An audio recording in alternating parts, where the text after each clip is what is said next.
In last week's episode, we kicked off our secure relationship series by diving into why secure partnerships are absolutely crucial in our chaotic world. Because let's face it, our world is kind of crazy. It's always been full of threats, from everyday stressors to bigger uncertainties. Yeah. The outside world is not always going to feel safe, but our relationships can and should. In a secure relationship, we can find that real sense of peace and safety and stability. The flip side, however, if we're living in insecure relationships, it usually leads to poorer mental, physical, and emotional health, shorter lifespans, and just being stuck in this kind of constant state of heightened anxiety. So in the last episode, we laid out 3 foundational signs of a secure, functioning relationship. Let's talk about those 3 signs. Let's review those 3 Okay. signs. So the 3 signs of a secure, functioning relationship are: 1, our relationship must always be a place of safety and security. Always allies, never adversaries. 2, parity. We're equal shareholders with shared power in every domain of our relationship. That means equal say in finances, parenting, chores, just about everything. When there's an imbalance of power, it almost always breeds resentment and bad behavior. And number 3, we prioritize our relationship over everything else. Now, in part 2 of this series, we're going to explore how our brains are wired to create our very own attachment style. All right. Our very own attachment Our very style, own attachment style. which may be similar to someone else's, but it's still our very own. So here's the thing I think we don't really think about very often, and that's that most of what we do in life, probably more than 90% of what we do, is on autopilot. Almost all behavior, almost all of our habits are unconscious. We just sort of go about our day acting and reacting without really thinking about it. And this includes how we relate to our partner, how we move toward them, how we move away from them. You know, back when we were in a shiny, brand new relationship, it might have been a little bit different. We might have been a little bit more mindful and intentional about how we were showing up in the relationship. Because we're in love. Right? That love without knowledge phase. But once we sort of solidify the relationship and things are looking permanent, that's when we really slip into our automatic patterns. And that is when our attachment tendencies really start to show up. And often for couples, that's when the friction also shows up. So there are 3 relationship attachment styles. One is secure attachment. The other one is avoidant attachment. And then the last would be anxious attachment. But before we jump in, let's talk about labels real quickly, because they can be a double-edged sword. On the positive side, understanding your attachment style or your attachment tendency can be a game changer. When you recognize your own patterns and your partners, it deepens your empathy and makes it easier to team up and to work through challenges together. It can even help you be more forgiving and more supportive. Like, okay, I understand why she pulls away sometimes. It's actually not all about me. Likewise, we can use that understanding to self-course correct, saying like, hey, we're doing that thing again where we have this pattern, whatever that is. And I'd love for us to be able to get back on track. So knowledge can be really powerful when it's used with compassion. Yeah, but the danger of kind of understanding attachment styles, as I see it, is that labels in general can totally go wrong if we're not careful. We might use labels to otherize someone, other people. I like the otherize. Okay? Yeah. We can use labels to blame people. We can use labels to devalue people. We can use labels as ammunition when we're in an argument, like, oh, there you go again, Mr. Avoidant, never taking responsibility. There you are again. So as we share this information with you, remember never to weaponize these labels against each other. Instead, think of attachment styles kind of like just variations in normal human behavior. I think most of us have some level of insecure attachment. Most people don't have secure attachment these days. So think of this as like normal variations, not a flaw or a defect in your partner. We're all wired a bit differently, and that's totally okay. Well, we're all built differently. And that's what makes us human. Yeah, some have attached earlobes, some have detached earlobes. And much like that, our attachment styles also vary. And that's normal. It's not abnormal at all. Definitely keeps life interesting and not boring. Yeah, without a doubt. One caveat, while most people lean towards one of these 3 styles, not everyone fits neatly into a box, and that's totally fine. Some people have a blend, like a mix of avoidant and anxious traits, and it can even shift depending on the situation or the relationship. So don't force yourself or your partner into one specific category. Just use this information as a tool navigating whatever is coming up in your relationship. And I want to add a caveat. As you listen to us talk about these different attachment styles, I think the first and most important thing to do is identify which attachment style you relate to most and avoid the trying to put your partner into their attachment style. I think it's more important to let them find out what their attachment style is, because I think it would be easy in this situation to say, "Oh, that's totally you over there. I'm secure. You, on the other These are hand, all the things that are you're wrong with you." so anxious. And in the world of self reflection and relationships helping us grow, looking in the mirror and identifying your attachment style and figuring out a way to soften out the hills and valleys is going to be the best thing for your relationship. Yeah, I like that. Okay. So I think where we begin is talking about kind of what shaped our attachment styles. What we do know for sure is that our wiring, however it is that we're wired, that wiring started very, very early in our life. It's shaped by our childhoods. It's shaped by how our parents or our caregivers responded to us early in childhood. Yeah. And so I want to spend a little time here unpacking and maybe giving some examples of how our relationship style gets formed. I'll share some personal examples on that. And so let's start out with attachment theory. So in attachment theory, there's something called your primary attachment figure. And your primary attachment figure is that go-to person that you rely on most for safety and security when you are at your most vulnerable. So when you're a baby, that may be mom, although it also could be dad. It also could be whoever it is that's stepping in as that main caregiver. It's that person who is providing the most consistent care, the comforting, the soothing, the protection.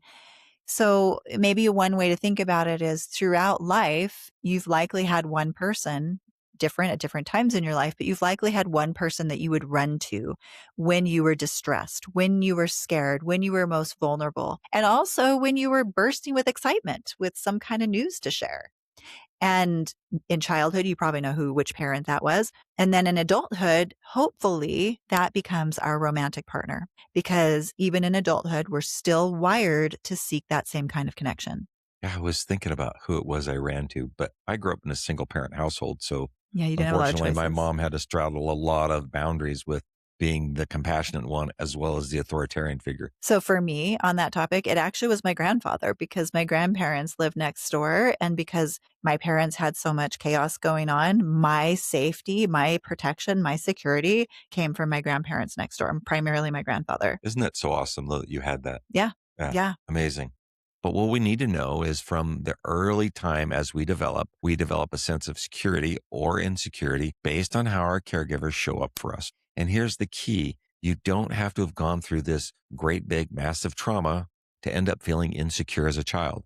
Sometimes it's the subtle things that are done often that really shape who we are, shape our styles. We're going to read a list of questions, and I want you to take a moment to reflect on your own childhood and just see if you feel like any of these may be or partially true or totally true when it comes to your childhood. So, number one, I was left to play alone or really fend for myself. Number two, was I treated like a show item and trotted out for praise or attention and then kind of put away when I wasn't needed anymore? Number three, was I expected to meet my caregiver's needs more often than they met mine? Number four, did I have to manage my parents' self esteem or their emotional ups and downs? I know I did. Yeah, I did as well. Number five, was I pressured into staying young, independent, and not allowed to grow up even at my own pace? Number six, the flip side of that, maybe I was forced to grow up too fast and become super self sufficient early on. Number seven, were my parents so overwhelmed with their own issues that I had to, quote, not be a problem for them? Number eight, were they sensitive and responsive to my needs, or did I feel like I was always guessing? And number nine, did I feel like my emotions were validated or were they dismissed and maybe minimized? Did I have someone I could turn to when I was sad or feeling vulnerable? Was there consistency in how they showed affection and support, or was it somewhat unpredictable? So, depending on how you answer these questions, you might start to recognize that maybe I didn't have the most secure attachment growing up. Yeah, without a doubt. Now, there's an important distinction here. This has nothing to do with whether or not your parents actually loved you. Love and security can coexist with gaps. Two things can be true at the same time. Your parents might have loved you, but still may have not been equipped to provide that rock solid sense of safety and security that you needed growing up. Maybe they were dealing with a lot of their own stressors at the time, and maybe they're not equipped at all, and that spilled over into how they showed up for you. Yeah, exactly. So I'll share a personal story about this from my own childhood. So I have 4 older siblings and 2 younger siblings. I was kind of in the middle, but the first 4 were really close in age, and then there was a big gap before me. The oldest, he actually got into drugs as a teenager, and he kind of put my parents through the ringer. At one point, he actually almost died from a drug overdose and needed to have life-saving open heart surgery. Around that same time, the other brother that was a little bit younger than him, he was in a terrible motorcycle accident where he was hit by a truck, and he ended up in a body cast, immobile for months and months and months. And so there was a lot of stress going on in our house, and my mom was not very well resourced for all that stress. And you also have to kind of know going into that there was some generational stuff also happening. My mom was only 19 when she started having kids. Her mom was only 15. So we're not talking about handing down great resources No. and a lot of maturity. But even with the most mature individual, that is a lot going That's a on. lot going on. Yeah. And then there was my sister who was in the middle of these boys, and she was the good child. Rock of Gibraltar. She never gave my parents any grief. She always got lots of accolades for being so low maintenance. Even when I was growing up, it was like, oh, you should be like your sister because she was like so good. Yeah. And on the surface, that sounds kind of cool, right? To be known for being so good and so easy. But if you think about it beneath all of that, what is the message? The message is, thank goodness you are easy and don't have needs, because you know what? If you had needs on top of all this other stuff, I don't think I could handle that. I don't think I could handle any more problems. So thank goodness you don't have any of those needs. And if she knew that kind of growing up, how could she ever feel like she could turn to someone when she was sad, when she needed support, when she had needs? As you look at her, and I love her, she's like one of my favorite people in the whole world, she still manages too much for other people. Yeah, without a doubt. But that's how she grew up. And she doesn't really get to speak her needs. Yeah. Yeah. Yeah. Sometimes our parents or caregivers just can't provide that safe home base that we need to feel safe. And it's not always about a lack of love. It could be their own physical or mental limitations, unresolved traumas, immaturity, or just life circumstances that are really hard. In Charlotte's mom's case, the point is, it still impacts how we are wired as we're growing up and how we later relate to others in our adult relationships. Yeah, I just thought of something. I had a friend one time whose mom, when she was little, grew up with MS. Obviously, her mom loved her, like loved her. But the message when a parent has an illness, a severe illness like that, the child may not feel like they have their needs met. So it's not about love. Yeah. It's not about love. Without a doubt. But when a child has a truly secure home base, what does that look like? Well, it looks like the parents who are prioritizing and protecting and nurturing that child above other things. Okay. If the parents tend to value other things more than the child, like say appearances or performance, the child's performance, that's a big one, or their intelligence or talents or money or the family reputation. That's another big one I see. Like people in our family, we don't do these things. If those things become more important than the safety and security of the child, then the child often grows up feeling insecure. And conversely, a secure setup, parents are going to be focused and they're going to be attentive and they're going to be attuned to the child's needs. And because ruptures happen in every relationship, they will repair those ruptures and those hurt feelings really quickly. And the parents are going to model self-regulation, and they're equipped to be able to manage their own emotions and impulses without creating chaos in the family. And if you're like me and you're listening to all this and saying, man, what would have been like to grow up? Me too. What would have been like to grow up and all that? I just want to let you know you're not alone. Well, and I wonder, and I ask myself, How many families are actually really doing that? Because I didn't know too many that were that way. Less than I half. did know a few, so it's less than half. Less than half. Yeah. Yeah. Boy, let's change that Can we stat, do shall we? better? Well, let's Can do we do better. better? Yeah. Let's try to do Oh better. my gosh. When you look at children who grew up in these securely attached homes, what do you see? Well, they tend to handle their own emotions quite well. They handle their impulses better because honestly, their amygdala, which is the brain's alarm system, isn't constantly firing warning messages. They're not on high alert. Securely attached children are generally more empathetic. They have stronger moral judgment. They are more resilient to anything that comes to them in their world, and they're able to explore their world with confidence, knowing and not just understanding, but knowing that they have a safe base to return to. Yeah, I think that's such a big thing. When children feel secure, they feel safe. Like, I can go and learn how to drive a car, or I can take these risks, or I can do these things because I can feel confident in exploring the world because I can always come back home They always have this safe and just base. have the I safe just place to love that. come back Yeah. to. Yeah.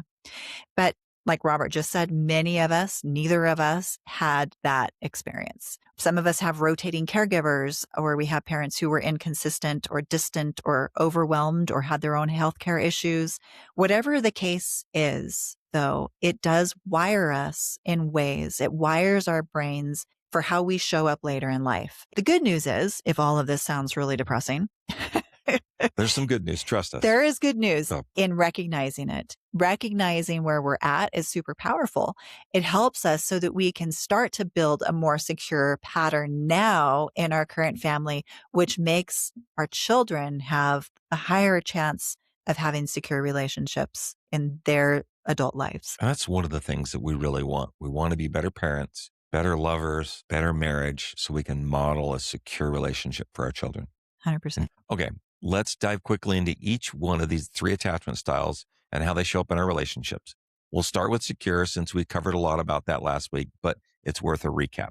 Yeah. The secure attachment style. The standout feature is that couples really see themselves as in each other's care. They're interdependent, which means they can express their own needs while also leaning on and supporting one another. They are equal shareholders in their relationship, and they also protect the relationship from those not so great impulses that we all have. If you missed that last episode, definitely go back, give it a listen, and then maybe come back to this point. To get a sense if you and your partner lean towards secure, here's a quick checklist. See how you respond to the following questions. Number 1, I'm fine by myself, but I really enjoy the give and take of an intimate relationship. Number 2, my close relationship feels solid and not fragile. It can handle ups and downs. Number 3, lots of physical contact and affection. It's totally fine with me and it feels natural. 4, I am equally relaxed, whether I'm with my partner or whether I'm alone. I think that one is really telling. Yeah. I can share my needs and my feelings openly without worrying that it will blow up. Disagreements don't shake the foundation. We talk it out and we move forward. I generally see my partner in a positive light and assume their intentions are always good. All right. So those statements might give you an idea whether you and your partner lean toward secure. The next relationship style is avoidant. So we're going to talk about avoidant. I will tell you up front that my style relating when we got into our relationship tended to be more avoidant. I think a good way to explain avoidant, I'll just share a story with you. And this is a couple story, but it isn't actually a real couple. It's a composite of several couples that I've worked with, and I've just sort of blended their stories together. So meet Stephen and Angela. They've been together for 7 years. And when they first met, Stephen pursued Angela with so much intensity. But about 6 months into their relationship, things shifted. Stephen, all of a sudden, like almost felt like overnight, he dialed back that intensity and he dialed back affection and connection. He won the race. He won the race. He won did. the race. And that drive to win the race actually ended up getting replaced by, well, now what do I want? And it started to replace he started to replace it with his hobbies, his friends. You know, he would head out to play tennis and not even consider inviting her to come along, even though she liked to play tennis. His house was under construction at one point, and so they decided to move in together at Angela's house. So they were living together. But then once the renovations were done, now the conversations about merging their lives more permanently started to come up, and he just dodged that. And when Angela tried to talk about, hey, let's come up with a shared goals or shared visions for our future, he would sidestep that conversation. And probably the most painful part was that she felt at that point, that's when physical touch just disappeared from the relationship. And the only time she would ever be touched was during sex. And so she was starving for any kind of intimacy or closeness. And now, before you get mad at Stephen, which would be really easy to do, you It have to sounds like remember, he's not very nice of a person right now. but he wasn't setting out to sabotage his relationship on purpose. You have to remember that he was just operating on autopilot. This is just doing what it was that felt natural to him based on his wiring. And he'd been that way for a really long time. And really, in his mind, any reasonable person would think like him and act like him and do things like him. Like, he didn't understand why anyone would need any more physical touch. And so when Angela would ask for more physical touch, he just called her needy. So he really just couldn't see it because this is how he was wired. He couldn't really see it any other way. Yeah. I mean, growing up, this was his base operating system. Correct. Right? This was just the way it was wired into him. And he didn't have a primary attachment figure to turn to for emotional support and soothing. Instead, he had vivid memories of his father's disapproval and constant emphasis on performance. Since he only received rare physical affection as a child, he learned to not really seek it or even need it. In fact, he learned not to count on people too much for anything at all.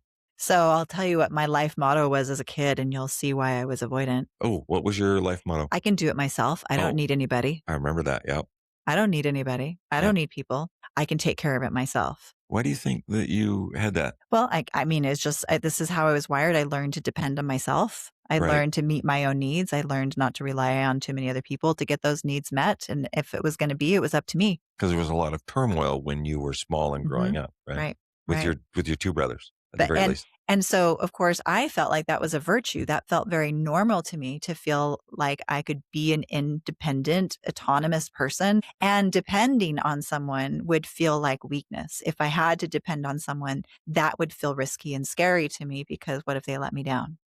Mm, Right. yeah. And when they did let you down. Because they had let me down. Yeah. So people with avoidant tendencies, kind of as I just described, they can mix up what that independence and autonomy really means. It can get kind of confused in our mind. And just much like Stephen, he would have viewed himself, like me, as a highly successful, very self-reliant individual. And we would look at those things as being these virtues. But in reality, those were adaptive strategies that our younger selves, him and me, like, had to come up with in order to deal with maybe neglect or not being able to rely on someone for some reason when we were children. So our younger self had to adapt to a certain set of conditions, and that's what wired us to be very independent. But the truth is, that's not real autonomy. That's a coping strategy. Yeah. You weren't allowed to be vulnerable. Right. No, Absolutely that would not. be scary. Yeah, absolutely. All right. So let's review a quick checklist to see if your partner and you might lean towards avoidant. How many of the following sort of ring true with you? All right. Number one, I know how to take care of myself better than anyone else could. That's me. That's you. I recharge best on my own, in my own private space, away from everyone. Mm-hmm. When I'm upset, I need time alone, not with my partner, but I need time alone to cool off. Mm-hmm. Number four, I often sense my partner wanting or needing more from me than I'm really comfortable giving. Because it might be vulnerable. Because it might be vulnerable. Number five, I'm most at ease when no one else is around, sort of demanding my attention. Maybe not so much that one, Yeah. but the rest of these, definitely me. Number six, I'm low maintenance and look for the same in my partner. It sort of keeps things simple. Number seven, closeness can feel a bit smothering. Number eight, I downplay my emotions and prefer logic over any deep emotional talks. Is that you? Do you think that was you? Early on. Really? I really like our deep emotional talks now, but for sure early on it was, I think, what was the one you said really resonated? I am low maintenance. How many times have you heard me brag about that in our marriage? Without a doubt, you're low maintenance. I don't need flowers. I don't need gifts. I don't need this. I don't need that. I'm low maintenance. I appreciate low maintenance people around me. Don't be high maintenance. Like, that was definitely one of my traits as well. Yeah. All right. So that was avoidant. Did that resonate with you guys at all? Resonated with you over there. Yeah. Yeah. Let's talk about anxious, Oh, Robert. yeah. Let's talk about more about Robert's style. What did Robert bring to the party? Uh-huh. So as you probably starting to realize, there was a combo in our relationship of anxious avoidant, but a great way to, I think, again, illustrate what an anxious attachment might look like, although Robert's manifested a little bit different. He can talk about that in a bit. But I'll share another couple story. Again, this is not a real couple. This is a composite as well of several clients that I've worked with. But meet Mia and Jordan. Mhm. All right. Mia and Jordan, they've been married for about 10 years. And from the start, Mia was drawn to Jordan because he was steady and he was reliable and he felt like the anchor she never had. As time went on in their relationship, what happened with Mia is her fears started to bubble up in their relationship. If Jordan's the husband, if Jordan didn't respond to her text, if he didn't call her back right away because maybe he was in a meeting or he was running errands, she would start to spiral pretty quickly. And she would be worrying, imagining the worst, maybe an accident, or maybe he was pulling away. And she'd start to blow up his phone with messages like, "Hey, is everything okay?" And that would lead to, "Why aren't you answering me?" And that would lead to, "Hey, what's going on? Why did I do something wrong?"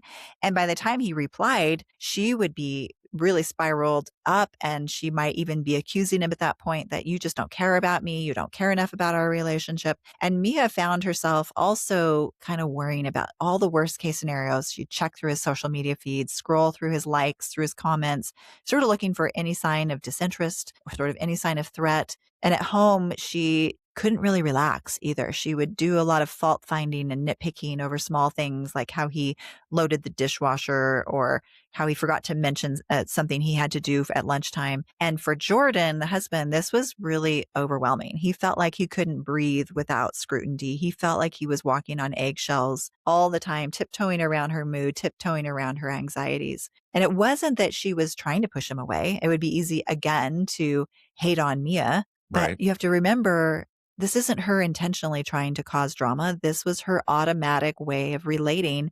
And in some way, in her eyes, this was how you show love to someone. This is how you show that you care. And so Sounds like she'd sometimes drive me crazy. because you were married to low maintenance, Yeah, that's probably why. Yeah. right? We can only have one anxious attachment person in the room. So what were her parents like growing up? Why do you think Mia was like that? Well, I mean, so let's talk about how her parents helped program her and help wire her. Yeah. Right. Her parents were loving, but probably a bit erratic. One day they'd be attentive, the next day they'd be distracted by their own stresses. And she learned early that love could go away if you weren't very careful. So she adapted by staying hyper alert, seeking constant reassurance that she was loved and that she was cared for from her parents. This preoccupied style often stems from these type of inconsistencies, leaving people, especially children, with deep-seated fear that their relationships are so fragile that they have to maintain constant vigilance and effort to keep them feeling safe. So tell me about how that showed up for you. Your anxious, preoccupied style surfaced more like a fear of being abandoned. Yeah. So, I mean, we've talked about on the show, my mom was married 4 times. So I would always seek for maybe father figures or just even in relationships. And so I always just sort of had a feeling that they were going to end. This was in the back of my mind. So that we call this the abandonment issues that I dealt with. But if So we even go back further, it was like similar to Mia in that you had love, but it was erratic. It was there and it was gone. The father was there and then was gone. So it was that inconsistent yeah, I mean, and even security. pile up on top of my mom having to fulfill both roles, right? Where she had to be the authoritarian figure and sometimes giving us love at times, but it would go away. And then, trying to manage my mom's emotions as well. She wasn't great at that. So there was a lot of that back and forth, worrying that she was going to leave and she'd be gone for weekends oftentimes. Your Me and my, anxious and yeah. preoccupied tendencies would show up as, what did you do? What was your kind of typical behavior? Well, if you're going to be anxious attachment, and especially for me with abandonment, then I would just be hyper attentive to people pleasing. Like I'd always want to make sure that I'm like, oh, you love me, and I'm doing things to make myself really valuable. You can't see yourself without me, and that's how it showed up in our relationship, and also probably other relationships that I had. So if you could make yourself valuable enough, then I would Yeah, never leave. yeah, you wouldn't be able to see your life without me, Right. which made me an amazing boyfriend. Flowers, very attentive, always checking in. We didn't have text messaging back then, so I couldn't text you 900 times. So, But at some point, you start to placate, you start to put my needs before yours. You don't share your needs with me because if you have needs, I might leave. And now you just start becoming resentful. oh, absolutely. As you're accommodating me, Resentful you're accommodation into this angry at circle. me. Yeah, You're without a doubt. angry with me, like, talking crap about me in your head, like, I can't believe her, and da, da, da, and I'm over there just thinking you're a great husband and you love me, but the truth is you're accommodating me to keep me, but you were doing so resentfully. So people with these anxious tendencies, like we just talked about, they can feel an amplified threat when there's any hint of distance, and they can be overly sensitive to any signs of rejection or abandonment or disconnection. I would say they're always scanning for distance, Distance, yeah. constantly just measuring and like, whoa, you're a little too far away. Yeah. Like, I want to close the gap.